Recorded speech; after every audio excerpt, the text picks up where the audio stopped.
हम सब ने हनुमान जी को पहाड़ उठाते देखा है, समुद्र लांघते देखा है, लेकिन क्या आपने कभी सोचा है कि उन्हें अपने जीवन में एक बार 5 मुख क्यों धारण करने पड़े थे?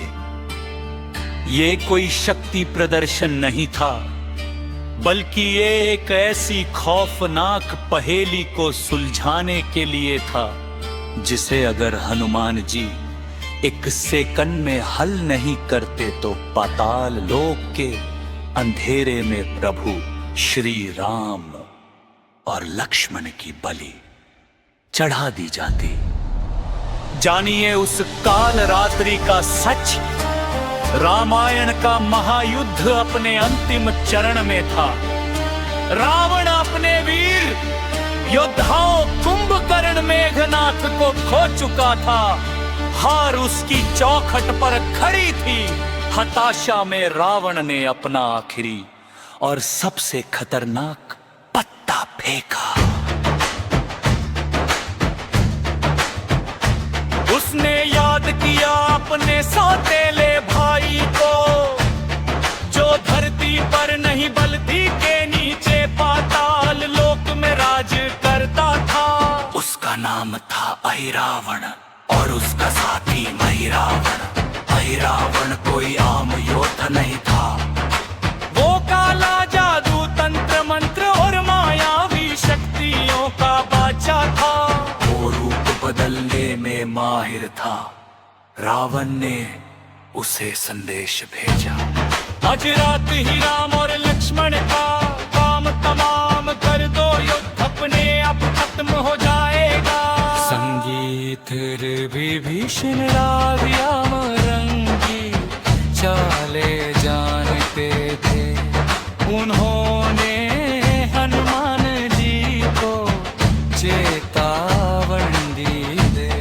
हनुमान जी लड़ते फिरते उस मुख्य मंदिर तक पहुँचे जहाँ अहिरावण अपनी आराध्या देवी कामाख्या या महामाया के सावन राम और लक्ष्मण की बलि देने की तैयारी कर रहा था। दुश्मन बेहोश बंद थे, हनुमान जी ने ललकारा, दुष्ट मेरे प्रभु को छोड़ दे। अहिरावण जोर से हंसा, उसकी हंसी पाताल की गुफाओं में गूंज उठी। उसने कहा, गए वानर लेकिन तुम मेरा कुछ नहीं बिगाड़ सकते।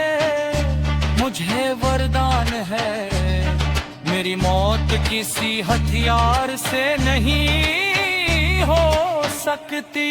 हनुमान जी ने पूछा, तो तेरी मृत्यु कैसे होगी? हनुमान जी ने एक भयानक राज खोला। उसने मंदिर से पुल अलग अलग कोनों की तरफ इशारा किया। 5 बड़े जादुई दिए जल रहे थे, पूर्व पश्चिम उत्तर दक्षिण और एक की दिशा में। अहिरावण ने शर्त बताई, मेरी जान इन 5 दियों में है, मैं तभी मरूंगा जब ये 5 दिए एक साथ एक ही समय में एक ही फूंक में बुझाए जाएंगे।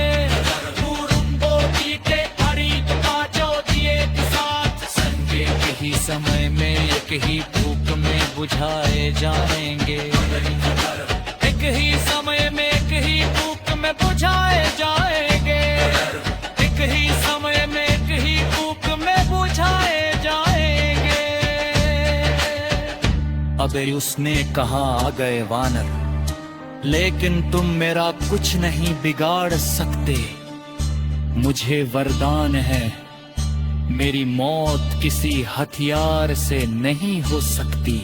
हनुमान जी ने पूछा, तो तेरी मृत्यु कैसे होगी? अहिरावण ने एक भयानक राज खोला। उसने मंदिर के 5 अलग अलग कोनों की तरफ इशारा किया।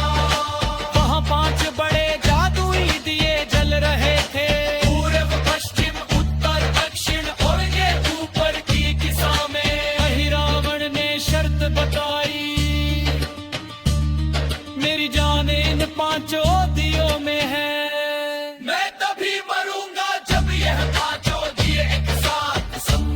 ही समय में एक ही फूक में बुझाए जाएंगे।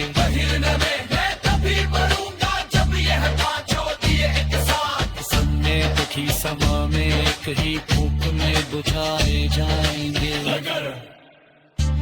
एक ही समय में एक ही फूक में बुझाए जाएंगे। अगर सुनने कहा गए वानर, लेकिन तुम मेरा कुछ नहीं बिगाड़ सकते। मुझे वरदान है, मेरी मौत किसी हथियार से नहीं हो सकती। हनुमान जी ने पूछा तो तेरी मृत्यु कैसे होगी। हनुमान जी ने एक भयानक राज खोला। उसने मंदिर के 5 अलग अलग कोनों की तरफ इशारा किया। वह 5 बड़े जादुई दिए जल रहे थे, पूर्व पश्चिम उत्तर दक्षिण और एक ऊपर की दिशा में। रावण ने शर्त बताई, मेरी जान इन 5 दियों में है। मैं तभी मरूंगा जब यह 5 दिए एक साथ एक ही समय में एक ही फूक में बुझाए जाएंगे। अगर एक ही समय में एक ही फूक में बुझाए जाएंगे। अगर एक ही समय में एक ही फूक में बुझाए जाएंगे। अगर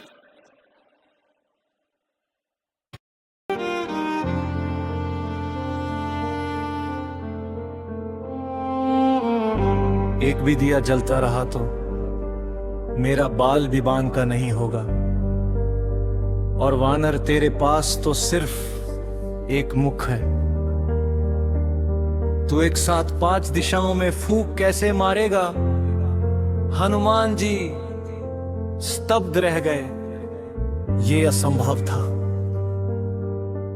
एक मुख से 5 दिशाओं में एक ज़ंभरेक साथ हवा कैसे फेंकी जा सकती थी। समय बीत रहा था और बलि का मुहूर्त करीब आ रहा था। संकट बहुत बड़ा था, इसके लिए समाधान भी विराट चाहिए था। तब हनुमान जी ने अपनी आंखें बंद की और प्रभु राम का स्मरण किया। पाताल लोक का तापमान बढ़ने लगा। आखिर क्या किया हनुमान जी ने उस असंभव शर्त को पूरा करने के लिए कौन सा रूप धरा उन्होंने। रावण अपनी जीत पर मुस्कुरा रहा था। 5 दिए अलग अलग दिशाओं में जल रहे थे और समय रेत की तरह फिसलता जा रहा था। हनुमान जी समझ गए थे कि एक साधारण वानर रूप से इस मायावी शर्त को जीतना संभव है। उन्हें एक ही क्षण में 5 दिशाओं में अपनी प्राणवायु यानी ब्रेथ पहुंचानी थी। हनुमान जी ने आंखें बंद की। उन्होंने अपने आराध्य प्रभु श्री राम का नाम जपा और अपने भीतर की रुद्र शक्ति यानी शिव के अंश को जागृत किया। अचानक पाताल लोक की हवाएं थम गई, जमीन कांपने लगी। हनुमान एक भी दिया जलता रहा तो मेरा बाल भी बांका नहीं होगा। और वानर तेरे पास तो सिर्फ एक मुख है। तू एक साथ 5 दिशाओं में फूंक कैसे मारेगा। हनुमान जी स्तब्ध रह गए। ये समावृता एक मुख से 5 दिशा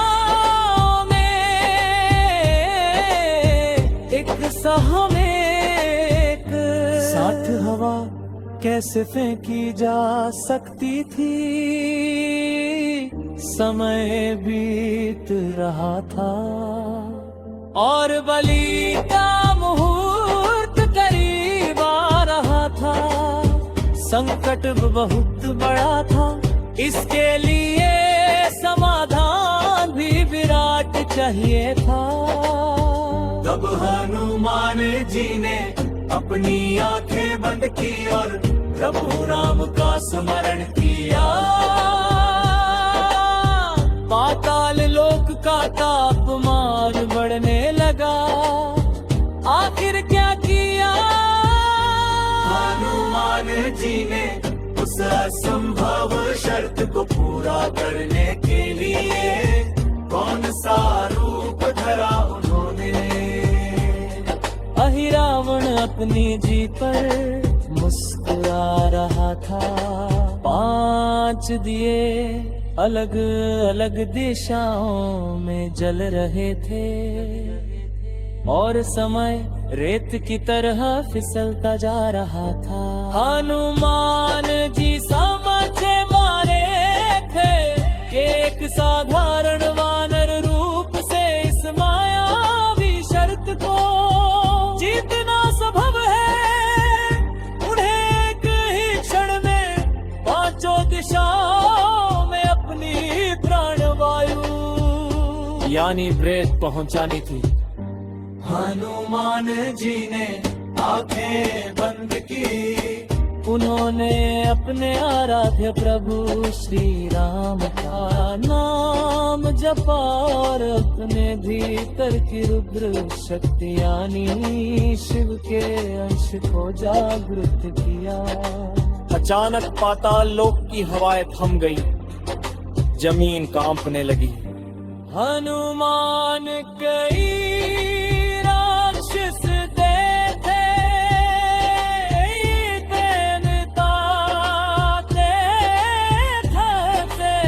लेकिन शक्ति का ऐसा विराट रूप कभी नहीं देखा था। उसके पैर जम गए पंचमुखी। हनुमान ने अपने 5 मुखों से एक साथ एक गहरी सांस भरी। पाताल लोक की सारी हवा उनके विशाल फेफड़ों में समाने लगी। ऐसा लगा जैसे कोई तूफान आने से पहले की शांति हो। अहिरावण चिल्लाया, नहीं ये नहीं हो सकता, लेकिन तब तक बहुत देर हो चुकी थी। हनुमान जी ने अपनी गर्दन घुमाई, 5 मुखों को 5 दियों की सीध में लिया और हुशे के साथ एक ही पल में 5 मुखों से निकली हुई प्रचंड वायु में 5 संगीत दियों को निशाना बनाया और फिर एक साथ 5 दिए बुझ गए। जैसे ही आखिरी लौ बुझी, अहिरावण की छात एक भयानक दर्द उठा। उसका अमरता का कवच टूट चुका था। वो तड़पता हुआ जमीन पर गिर पड़ा, लेकिन कहानी अभी खत्म नहीं हुई थी। दिए बुझ गए थे, अहिरावण घुटनों पर था, लेकिन अभी भी देवी कामाख्या की वह भयानक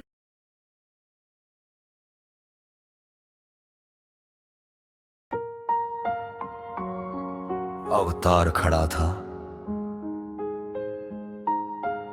हनुमान जी ने अपने विशाल हाथ बढ़ाए और अहिरावण को हवा में ऐसे उठा लिया जैसे वो कोई खिलौना हो। हनुमान जी ने गर्जना की, अधर्म चाहे पाताल की गहराइयों में ही क्यों ना छिपा, राम का भक्त उसे वहां भी ढूंढ कर मिटा देगा और एक ही झटके में हनुमान जी ने अहिरावण का वध कर दिया। पाताल का अत्याचारी मारा गया। उसके मरते ही वहां कैद सारी आत्माएं मुक्त हो गई। हनुमान जी ने अपना पंचमुखी रूप त्यागा। हनुम वापस अपने सौम्य रूप में आए। वो तुरंत उस वेदी की तरफ दौड़े जहां राम और लक्ष्मण बेहोश बंधे थे। हनुमान जी ने उन्हें बंधन मुक्त किया और उनके चरणों में गिरकर रोने लगे। उनके आंसुओं से प्रभु के चेहरे पर छिड़काव हुआ। श्री राम और लक्ष्मण की चेतना लौटी। उन्होंने आंखें खोली।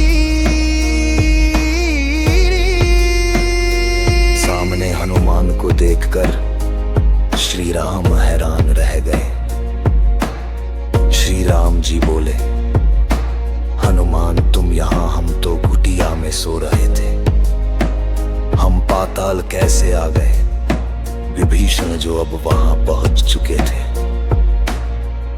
उन्होंने प्रभु को बताया, प्रभु हम तो सो रहे थे, लेकिन आपका ये भक्त जाग रहा था। आज अगर हनुमान ना होते और वे अपना पंचमुखी रूप ना धरते तो आज अनर्थ हो जाना। प्रभु हमने हनुमान जी को उठाया और अपने सीने से लगा लिया। श्री राम की आंखों में आंसू थे। उन्होंने कहा, हनुमान हुलिया, दुनिया मुझे राम कहती है। लेकिन जब तक ये दुनिया रहेगी, जो भी संकट में होगा, वो राम को नहीं, संकट मोचन तुम्हें याद करेगा। हनुमान जी ने अभू, खोको और लक्ष्मण को अपने कंधों पर बिठाया और पाताल लोक से उड़ान भरी। जब वह युद्ध भूमि में वापस लौटे तो रावण को अपनी आंखों पर यकीन नहीं हुआ। उसे लगा था राम लक्ष्मण मर चुके होंगे, लेकिन वो तो सूर्य की तरह चमकते हुए वापस आ गए थे। उस दिन रावण का मनोबल पूरी तरह टूट गया कि जीवन में मुसीबतें, चाहे चारों दिशाओं यानी ईस्ट, वेस्ट, नॉर्थ और साउथ से आए और चाहे आसमान से भी गिरे। अगर आपके पास नरसिंह जैसी निडरता, गरुड़ जैसा स्वास्थ्य, वराह जैसी शक्ति, हग्रीव जैसा ज्ञान और हनुमान जैसी भक्ति है तो किसी भी अहिरावण यानी किसी भी मुसीबत का दिया बुझा सकते हैं। इसलिए आज भी तंत्र मंत्र, ऊपरी बाधा या घोर संकट के समय पंचमुखी हनुमान की ही पूजा की जाती है। बोलो पंचमुखी हनुमान की जय।